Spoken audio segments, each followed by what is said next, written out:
नमस्कार, स्वागत है आप सभी का बिब्लियोफाइल के इस टेक्निकल प्लेटफॉर्म के ऊपर। आज हम अपनी जो एनटीपीसी की टेस्ट सीरीज है उसका पेपर 211 जो है उसके सॉल्यूशन को लेकर। कुल प्रश्नों की संख्या 30 होती है। वन बाय वन चेक करते हैं। देखो, फर्स्ट क्वेश्चन की बात करें, एनालॉजी बेस्ड ऑन लेटर्स का सवाल है। सबसे पहले जब भी हम सवाल करते हैं तो या तो पेयर ऑफ लेटर्स चेक करते हैं, तो पहला लेटर देखो आर है और आर का पेयर हमारे पास नहीं है। सेकंड की हम बात करें तो कंपैरिजन करते हैं फर्स्ट टू फर्स्ट या फर्स्ट टू लास्ट।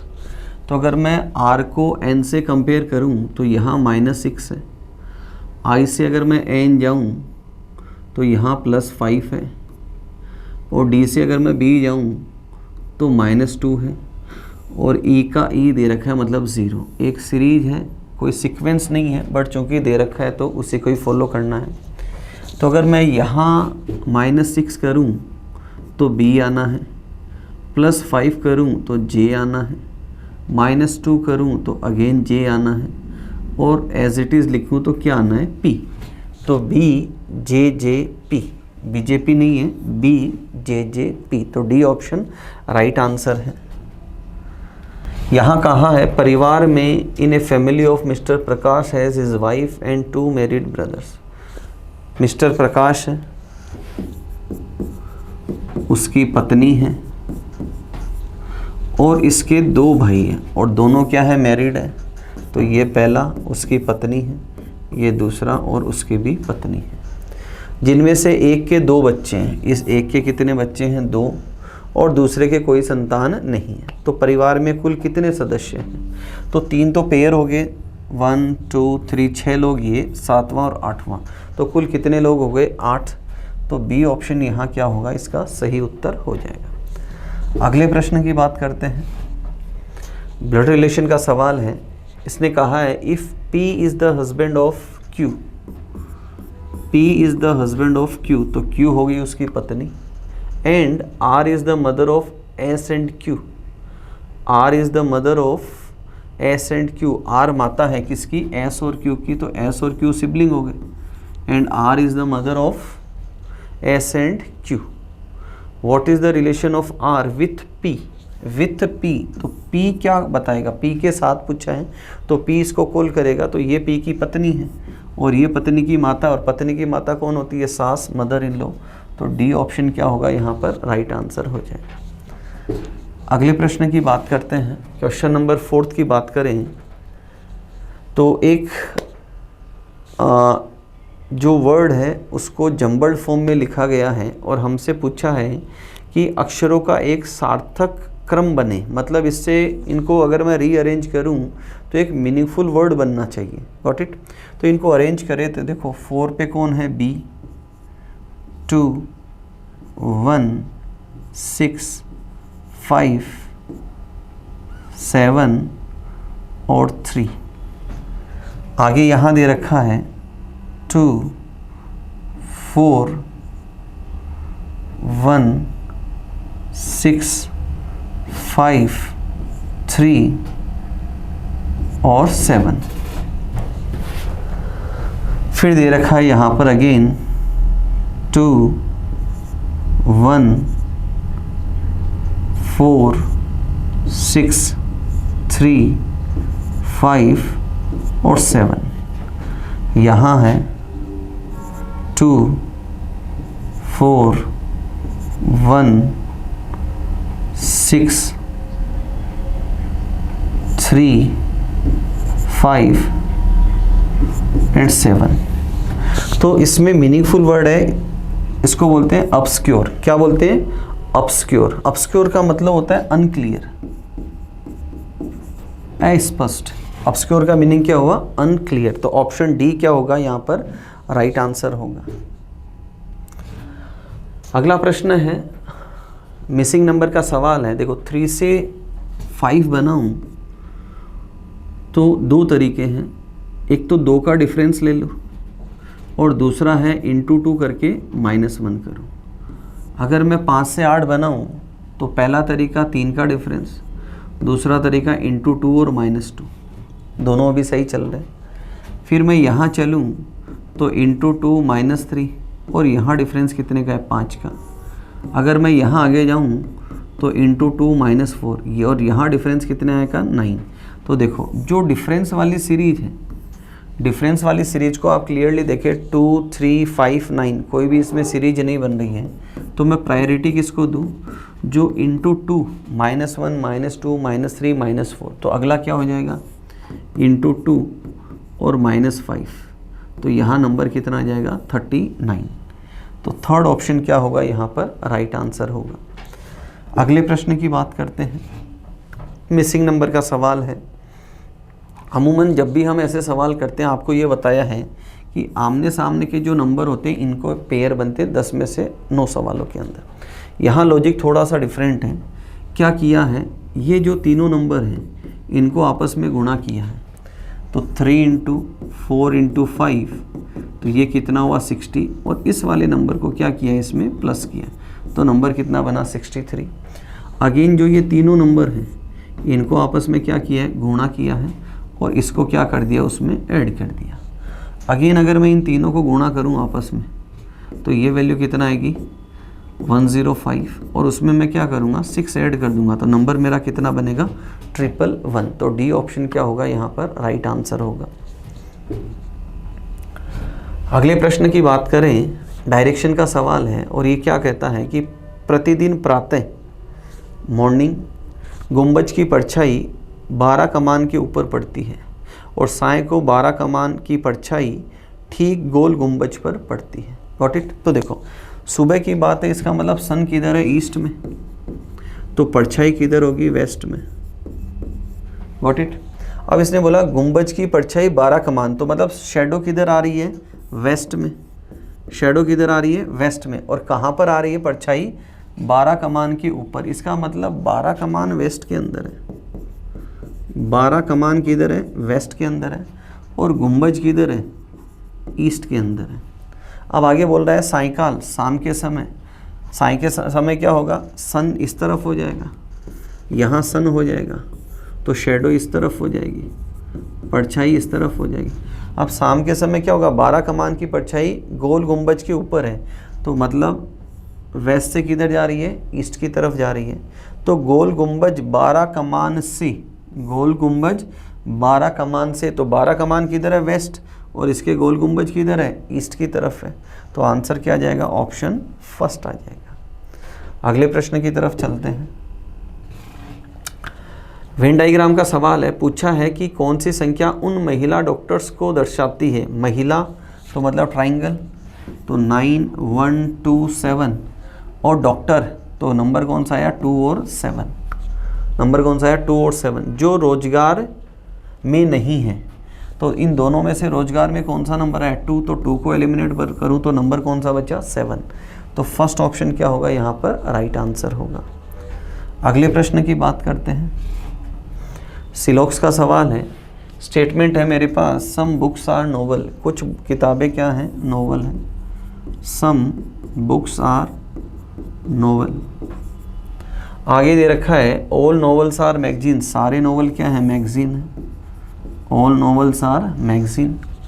फिर है some magazines or journals, some magazines or journals. ये हमने डायग्राम बनाया। पहला कंक्लूजन है सम नोवेल्स आर जर्नल्स, तो देखो ये तो नोवेल है और ये जनरल है।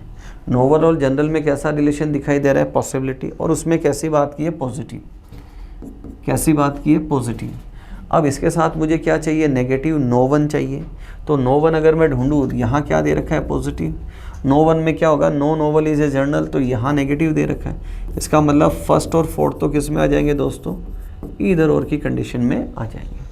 अब बात करते हैं सेकंड और थर्ड कंक्लूजन की। सेकंड है some books or magazines, perfect है यहाँ सम बुक्स आर मैगजीन, तो सेकंड वाला सही है। फिर दे रखा है ऑल बुक्स आर मैगजीन, ये गलत है यहाँ पर। तो क्या देखा सेकंड तो सही है और फर्स्ट और फोर्थ किस में इधर और में, तो ऑप्शन डी चला जाएगा कि इधर फर्स्ट और fourth and second follows. Got it, अच्छा सवाल है। अगले प्रश्न की तरफ चलते हैं। डायग्राम दे रखा है और मुझे स्क्वायर की काउंटिंग करनी है। किसकी काउंटिंग करनी है टोटल नंबर ऑफ स्क्वायर्स की। तो सबसे पहले देखें 1 2 3 4 5 6 7 8 9 10 कितने स्क्वायर दिखाई दे रहे हैं 10। कौन कौन से सिंगल सिंगल वाले, सिंगल सिंगल वाले कितने स्क्वायर है 10। अब मैं बात करता हूँ 4 4 को कंबाइंड अगर मैं करूँ तो देखो यहाँ से स्क्वायर बनता है कंबाइंड करने पे 1, यहाँ से नहीं है, आगे यहाँ से एक बनता है 2 और यहाँ से एक बनता है 3, तो कंबाइंड करने पे कितने बने 3। अब मैं बात करता हूँ रोम्बस की। रोम्बस में देखो हमें यहाँ कंप्लीट नहीं है बट यहाँ एक कंप्लीट स्क्वायर विजिबल है, रोम्बस में एक कंप्लीट स्क्वायर विजिबल है। तो एक मैंने कौन सा लिया रोम्बस के अंदर, रोम्बस में कितना है 1, तो टोटल कितने हो गए 14 स्क्वायर हो गए। तो ऑप्शन डी क्या है यहाँ पर राइट आंसर हो जाएगा। अगले सवाल की बात करते हैं। अगला सवाल जो है इसमें एम्बेडेड फिगर का सवाल है और मुझे ये स्ट्रक्चर फाइंड आउट करना है। Got it. तो स्ट्रक्चर की अगर मैं बात करूँ तो देखो मुझे एक तो टी शेप चाहिए, तो टी शेप देखो यहाँ पर है और उसके बाद मुझे क्या चाहिए, ये एक ट्राइंगल चाहिए और यहाँ पहला तो क्या है गैप है और दूसरा ये ट्राइंगल क्या है एनलार्ज है, लंबा खींचा हुआ ट्राइंगल है। सेकंड यहाँ टी नहीं अवेलेबल है। अब देखो यहाँ टी अवेलेबल है, यहाँ टी अवेलेबल है, यहाँ गैप भी अवेलेबल है और उसके ऊपर एक छोटा सा क्या दे रखा है ट्राइंगल दे रखा है जो ये परफेक्ट साइज़ है। तो मैं दोनों में से प्रायोरिटी किसको दूँ, सी ऑप्शन को प्रायोरिटी देता हूँ जिसके अंदर गैप भी है और दूसरा वो खींचा हुआ भी नहीं है, जितना स्ट्रक्चर दे रखा है उतना ही अवेलेबल है यहाँ पर। अगले प्रश्न की बात करें, क्वेश्चन नंबर 12 की बात करें, कहा है अंग्रेजी वर्णमाला के बाएं से 18वें अक्षर लेफ्ट से, तो देखो लेफ्ट से 18th, फिर दे रखा है कि राइट 5th, कि राइट 5th तो राइट गया 5th, तो टोटल कितना हुआ 23, कि लेफ्ट 11, इसके पीछे लेफ्ट वापस आया कितना 11, तो बच्चा कितना 12 है। तो ओवरऑल मुझे क्या करना है, लेफ्ट से 12वां अक्षर बताना है और लेफ्ट से 12वां अक्षर कौन सा होता है एल, तो थर्ड ऑप्शन सही उत्तर होगा यहाँ। अगले प्रश्न की बात करते हैं। 2 वर्ड्स दे रखे सजेशन एंड डिमांड, सुझाव और मांग, ये इसकी एग्रेसिव फॉर्म है। सुझाव की एग्रेसिव फॉर्म क्या है, मांग करना। वैसे ही जो टेक उसकी एग्रेसिव फॉर्म क्या होगी, स्नैच, खींचना, छीनना, ये उसकी क्या होगी एग्रेसिव फॉर्म होगी। अगले प्रश्न की बात करते हैं। नेक्स्ट प्रश्न देख रखा है बेस्ड ऑन लेटर्स का सवाल है, कंपैरिजन करते हैं। सबसे पहला तरीका क्या होता है, पेयर ऑफ लेटर्स, तो एच का जोड़ीदार एस है, के का जोड़ीदार पी अवेलेबल नहीं है। दूसरा तरीका हम पढ़ते हैं फर्स्ट टू फर्स्ट कंपैरिजन या फर्स्ट टू लास्ट कंपैरिजन। अगर मैं फर्स्ट टू फर्स्ट कंपैरिजन करूं तो देखो -2 है, अगेन -2, अगेन -2 और अगेन -2, तो सब में क्या है -2 करते हुए चलना है। यहाँ -2 करूँ तो एस आना है, -2 करूँ तो टी आना है, यहाँ ए आना है और यहाँ पर बी आना है, तो एस टी ए बी, तो सेकेंड ऑप्शन क्या होगा यहाँ पर सही उत्तर होगा। अगले प्रश्न की बात करें तो अगला प्रश्न देखो क्या कहता है कि क्वेश्चन मार्क 63 और 8 का रिलेशन बताना है मुझे। देखो 8 से मुझे 35 बनाने, तो अब 8 से 35 कैसे बनाऊँ। पहला तरीका तो है गुणा 4, 8 4 32 और इसमें कितना जोड़ा 3 जोड़ा, तो एक ऐसा ही रिलेशन मुझे यहाँ चाहिए एक नंबर, तो मैं नंबर कितना ले लूँ 15 और 15 4 जा कितना होता है 60 और +3 करूँ तो कितना हो जाए 63, मतलब 15 कॉम्बिनेशन सही बना रहा है, तो डी ऑप्शन क्या होगा यहाँ पर सही उत्तर हो जाएगा। अगले प्रश्न की बात करते हैं। अगला प्रश्न है ऑड वन आउट का सवाल है और चारों में से एक मुझे एलिमिनेट करना है। Got it. देखो पोलरिस एक वर्ड है जो ध्रुव तारा होता है, स्टार होता है, उसके लिए कहा जाता है। क्रक्स बोलते हैं निचोड़ निकालना, किसी चीज़ का सार निकालना, और फनिक्स बोलते हैं अचंभित करने को, किसे बोलते हैं अचंभित करने को। और नाइक एक कंपनी का नाम है, नाइक इसका नाम है, एक कंपनी का नाम है, तो 20 में मैं क्या कर दूंगा एलिमिनेट कर दूंगा कि बाकी क्या है एक मीनिंगफुल वर्ड को इंडिकेट करते हैं। तो ऑड वन आउट का सवाल है, बेस्ड ऑन लेटर्स का सवाल है। जब भी हम सवाल करते हैं सबसे पहला तरीका लगाते हैं पेयर ऑफ लेटर्स का, तो पेयर ऑफ लेटर 4 में चेक करते हैं। देखो एस का एच नहीं, यू का एफ नहीं, फिर यहाँ क्यू से जे आता है, आर से आई आता है। सेकेंड हम डिफरेंस के ऊपर चलते हैं। डिफरेंस में 3 वेराइटी आपको सिखाई है। पहला चारों अक्षर के अंदर डिफरेंस देखते हैं, फर्स्ट को थर्ड से और सेकंड को फोर्थ से कंपेयर करते हैं, या फर्स्ट को फोर्थ से और सेकंड को थर्ड लेटर से कंपेयर करते हुए चलते हैं। यहाँ अगर देखो हम चेक करें एस से आर -1 है और यू से वाई +4 है, क्यू से एस +2 है, और यहाँ +4 है। आगे यहाँ देखिए -1 है और +4 है, -1 है और +4 है। तो क्लियरली विजिबल है कि 3 ग्रुप में ये कॉम्बिनेशन बैठ रहा है। फर्स्ट लेटर को थर्ड से और सेकंड को फोर्थ से कंपेयर कर रहे हैं, -1 +4 हो रहा है, तो यहाँ थर्ड ऑप्शन एलिमिनेट हो जाएगा। अगले प्रश्न की बात करें। अगला जो सवाल दे रखा है कि मुझे एक जो गलत नंबर है, रॉन्ग नंबर है, उसको मुझे क्या करना है, पिक करना है। नंबर सारे आसपास है तो डिफरेंस निकालते हुए चलते हैं। देखो यहाँ डिफरेंस कितने का है, यहाँ 9 का, यहाँ डिफरेंस कितने का है 9 का, और यहाँ डिफरेंस कितना है 9 का, और यहाँ डिफरेंस कितना है -3। तो इसका मतलब 30 नंबर क्या है, गलत। यहाँ नंबर क्या आना चाहिए 18, तो 18 से 27 जाऊँ तो +9, तो 30 की जगह क्या आना चाहिए 18। तो पहला जो ऑप्शन है वो क्या हो जाएगा, यहाँ पर एलिमिनेट हो जाएगा। अच्छा सवाल है। देखो इसने क्या कहा है, 5 वर्ड्स हैं जिनको मुझे क्या करना है, एक मीनिंगफुल ऑर्डर के अंदर मुझे जमाना। Got it. अब देखो किया क्या है, इसको अरेंज किया गया है जो नंबर ऑफ मेंबर्स है उनके बिहाफ पर। किसके बिहाफ पर, नंबर ऑफ मेंबर्स। तो सबसे पहले देखो अगर मैं मैरिड कपल लूँ तो इसमें 2 लोग होते हैं। कितने लोग होते हैं, 2 लोग। तो सबसे छोटा नंबर क्या है इसमें, मैरिड कपल, और ये इससे बड़ा क्या हो जाए, परिवार, कि मैरिड कपल में 2 लोग और परिवार में उससे थोड़े से ज़्यादा लोग। तो 3 के बाद मैंने क्या लिया, 2 लिया, और उसके बाद ये परिवार हो गया किसी जाति विशेष का। तो जाति विशेष में परिवार से थोड़े से ज़्यादा लोग हो जाएंगे। उसके बाद क्या लिया, गोत्र, कि जो जाति विशेष है वो किससे, वंश। गोत्र को आप क्या कह सकते हैं, इंग्लिश वर्ड है क्लैन। क्लैन किसे कहते हैं, वंश को। तो उस जाति विशेष का जो वंश होगा उसमें उससे भी थोड़े ज़्यादा लोग होंगे। और ये किसके अंदर आ गया, प्रजाति, एक स्पीसीज। तो स्पीसीज विशेष में उससे भी ज़्यादा, क्योंकि उस जाति में क्या होंगे, बहुत सारे वंश के लोग इकट्ठे हो जाएंगे। तो इसको किस बिहाफ पर हमने अरेंज किया, number of persons. Number of persons के बिहाफ पर हमने क्या किया, इसको अरेंज किया। तो थर्ड ऑप्शन क्या होगा, यहाँ पर परफेक्ट आंसर हो जाएगा। अगले सवाल की बात करें, सीरीज का सवाल है। तो नंबर देखो यहाँ आसपास ही दिखाई दे रहे हैं, डिफरेंस आप चेक कर सकते हैं कितने का, 25 का, और डिक्रीजिंग ऑर्डर में यहाँ डिफरेंस कितने का है, 35 का, और यहाँ डिफरेंस कितना है, 45 का। तो क्लियर है 10-10 का डिफरेंस चल रहा है। तो यहाँ डिफरेंस कितना होगा, -15, और -15 करेंगे तो नंबर क्या बनेगा, 5। तो ऑप्शन ए यहाँ पर क्या होगा, राइट आंसर होगा। अगले प्रश्न की बात करें। अगेन एक सीरीज का सवाल दे रखा है। अगर मैं डिफरेंस की बात करूं तो यहाँ डिफरेंस है 2, 3, 1। यहाँ डिफरेंस की बात करूं 1, 2, 1। यहाँ डिफरेंस की बात करूं 0, 1, 1।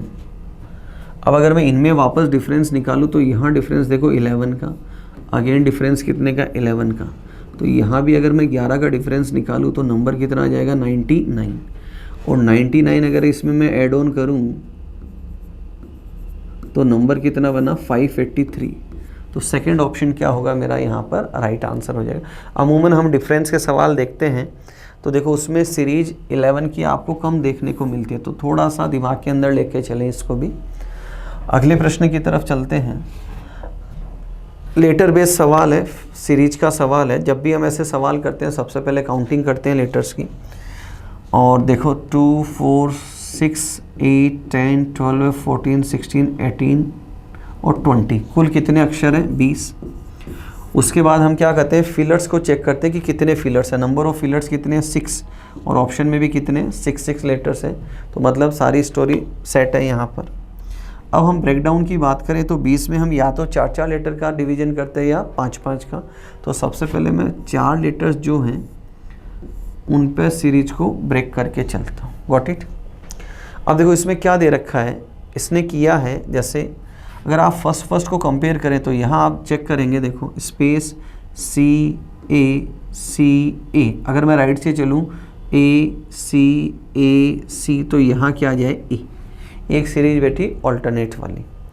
अब देखो उसके बाद सारे लेटर्स को आप कंपेयर करते हैं। यूजुअली हम क्या देखते हैं, 2 एक जैसे लेटर हो, दोनों असमान हो, जैसे अभी हमने सीरीज चलाई है ऑल्टरनेट, या 3 अक्षर क्या हो, असमान हो। अब आगे देखें आप, सी ए सी ए सी ऑल्टरनेट चल रहे हैं यहाँ पर भी। पहले 2 लेटर में स्टोरी क्या चली, ऑल्टरनेट। थर्ड में अगर आप चेक करें तो देखो यहाँ है बी स्पेस और स्पेस, कंटिन्यू नहीं है। अगर आप यहाँ देखें डी बी, फिर आप यहाँ डी लें, फिर बी यहाँ दे रखा है और यहाँ भी क्या लें, डी, यहाँ भी ऑल्टरनेट वाला है। तो मोरल ऑफ द स्टोरी क्या है, यहाँ पर कुछ पोजीशन हमें मिली एकांतर क्रम में। अब आप गौर से इसको देखें तो देखो यहाँ क्या है, ये सीरीज यहाँ रिपीट हो रही है और ये सीरीज यहाँ रिपीट हो रही है, तो ये सीरीज यहाँ पर रिपीट हो रही है। सेकेंड हम नोट करेंगे यहाँ कि देखो यहाँ चारों लेटर हैं ए बी सी डी, तो यहाँ मिसिंग है कौन सा, D. A B C D ये रिपीट हो रहा है, फिर यहाँ है ए सी और यहाँ क्या आ जाएगा बी, और यहाँ मिसिंग क्या है, डी। तो ये एक सीरीज बन गई कि 3 लेटर जो है वो अल्टरनेट चल रहे हैं। और चौथा हमने किस बिहाफ पर फिल किया है कि ग्रुप में चारों लेटर्स असमान हैं।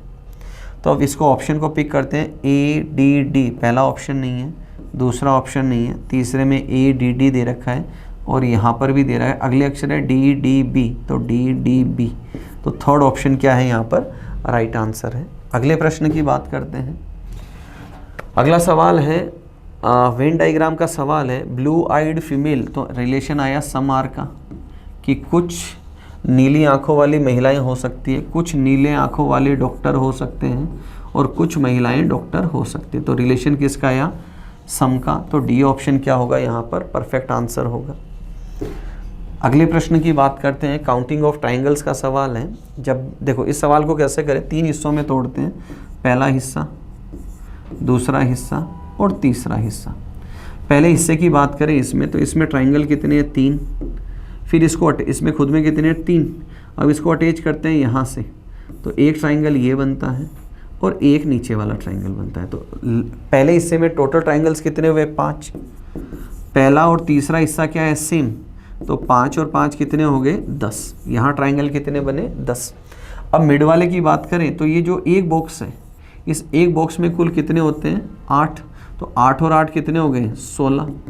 अब दोनों को कंबाइंड करें तो देखो एक ट्राइंगल तो ये दिखाई दे रहा है और दूसरा ट्राइंगल ये दिखाई दे रहा है, तो 16 और 2 कितने हो गए, 18। तो मिड वाले में कितने हुए, 18। तो 10 ट्राइंगल ये है और 18 ये है, तो 18 और 10 28। तो थर्ड ऑप्शन क्या होगा यहाँ पर, राइट आंसर होगा। अगले प्रश्न की बात करते हैं, क्वेश्चन नंबर 25 मिरर रिफ्लेक्शन का सवाल है। तो देखो सबसे पहले हमने क्या देखा, ये जो ट्राइंगल है ये ट्राइंगल ही रहना है, जब ये इस तरफ आएगा तो इसी रूप में आएगा। तो देखो पहले के अंदर है, दूसरे के अंदर है, तीसरे में नहीं है और चौथे के अंदर भी नहीं है। अब ये जो सेमी सर्कल है ये इधर आएंगे तो ऐसे के ऐसे उल्टे नहीं होंगे, तो पहले ऑप्शन के अंदर है, दूसरे में उल्टे दे रखे हैं, तो 3 ऑप्शन एलिमिनेट हो गए, तो फर्स्ट ऑप्शन मेरा राइट आंसर है। अगले प्रश्न की बात करें, पेपर कटिंग फोल्डिंग का सवाल है। देखो सबसे पहले क्या होगा, ये स्ट्रक्चर वापस इधर जाएगा, तो ये स्ट्रक्चर इधर जाएगा तो यहाँ क्या आएगा, एक सर्कल। अब उसके बाद आप देखें ये डाउनवर्ड आएगा, इधर आएगा डाउनवर्ड, तो डाउनवर्ड आएगा तो यहाँ 2 सर्कल बनेंगे, ये इसके बगल में बनेगा और ये डिफरेंस पे बनेगा। अब देखो जो लेफ़्ट वाला स्ट्रक्चर राइट आया है, जब राइट वाला लेफ़्ट जाएगा तो इसने इसको ओवरलैप कहाँ तक किया है उसकी बात करते हैं। इसने दोस्तों इसको ओवरलैप किया है यहाँ तक, तो जब ये वापस आएगा तो ये 2 सर्कल लेकर आएगा और ये हिस्सा जब इधर जाएगा तो ये भी कितने सर्कल लेके जाएगा, 2। तो फाइनल डायग्राम हमने बना दिया। सेम ऑप्शन चेक कर लो, ए में नहीं है, बी परफेक्ट है, सी और डी क्या हो गए यहाँ पर गलत, तो ऑप्शन बी क्या होगा यहाँ पर राइट आंसर होगा। अगले प्रश्न की बात करते हैं, क्वेश्चन नंबर 27 नंबर पजल का सवाल है। अच्छा सवाल है, लॉजिक ध्यान रखना। सबसे पहले दोनों का सम किया, तो दोनों का सम कितना है, 5। फिर जो लेफ़्ट वाला नंबर है उससे क्या किया है, गुणा किया। दोनों का सम देखो कितना आया, 12, तो लेफ़्ट वाले नंबर से गुणा किया तो नंबर कितना बना, 96। दोनों का सम कितना है, 9, लेफ़्ट वाले नंबर से गुणा किया तो कितना आया, 63। दोनों का सम कितना है, 11, लेफ़्ट वाले नंबर से गुणा करूँगा तो वैल्यू कितना बना, 66। ये यहाँ फॉलो करना है, 9 और 3 12 और लेफ़्ट वाले नंबर से गुणा करेंगे तो नंबर कितना आ जाएगा, 108। अगले प्रश्न की तरफ चलते हैं, क्वेश्चन नंबर 28 की बात करते हैं। रश का कोड 11 है तो बॉय को कैसे लिखा जाएगा? Got it? कैपिटल लेटर में लेना है BOY। तो सबसे पहला तरीका है हमारा जो पोजीशन है उसका सम करते हैं। तो देखो यहाँ पोजीशन की बात करें 18, 21, 19 और 8, इन दोनों का सम कितना हुआ 40 और इन दोनों का सम कितना है 26। तो 66 से मुझे क्या बनाना है 11। 66 से 11 कैसे बने? डिवाइडेड बाई मैं 6 कर दूं तो कितना आया 11। अब इसी को ही मैं आगे अप्लाई करता हूँ। देखो यहाँ सम कितना आया 40 और +2 किया तो कितना 42 और डिवाइडेड बाई 6 करूँ तो कितना आ जाएगा 7। तो बी ऑप्शन क्या होगा यहाँ पर? राइट आंसर होगा। अगले प्रश्न की बात करते हैं। क्वेश्चन नंबर 29 पेपर का सेकेंड लास्ट क्वेश्चन। इसने कहा सुमा उमा से छोटी है। इसका मतलब उमा बड़ी है, सुमा उमा से छोटी है मतलब उमा बड़ी है। नेहा सुमा से लंबी है, नेहा सुमा से लंबी है। सुधा उमा से लंबी है, सुधा उमा से लंबी है लेकिन हेमा से छोटी है। इसका मतलब हेमा क्या है? सुधा से बड़ी है। उमा नेहा से लंबी है, उमा नेहा से लंबी है। तो सबसे लंबी कौन? देखो इन चारों में सबसे लंबी कौन? हेमा। और इनमें लंबी कौन? उमा। और उमा और हेमा का कंपैरिजन किया हुआ है जिसमें लंबी कौन है? हेमा। तो सबसे लंबी कौन है? हेमा। अंतिम प्रश्न की तरफ चलते हैं। अंतिम सवाल है एम्बेडेड फिगर का सवाल है। ये आकृति मुझे यहाँ फाइंड आउट करनी है। तो देखो अगर मैं चलूँ यहाँ से ये अवेलेबल है अपवर्ड स्लैंटिंग, फिर एकदम स्ट्रेट लाइन नहीं है। तो पहला ऑप्शन एलिमिनेट है। हॉरिजॉन्टल, वर्टिकल, स्ट्रेट, डाउन, वापस इधर आया, ऊपर गया, इस तरफ आया, इस तरफ आया और इस तरफ। सेकंड ऑप्शन क्या है इसका? परफेक्ट आंसर है। तो ये थे दोस्तों आज के पेपर के 30 सवाल। कुछ सवाल आपको इसमें बताते टाइम पॉइंट आउट किया है कि जिसमें अच्छा लॉजिक है, उनको थोड़ा सा दिमाग के अंदर रखें। नेक्स्ट वीडियो में फिर मुलाकात करेंगे अगले 30 सवालों के साथ। तब तक अपना ध्यान रखें, मुस्कुराते रहें। Thank you.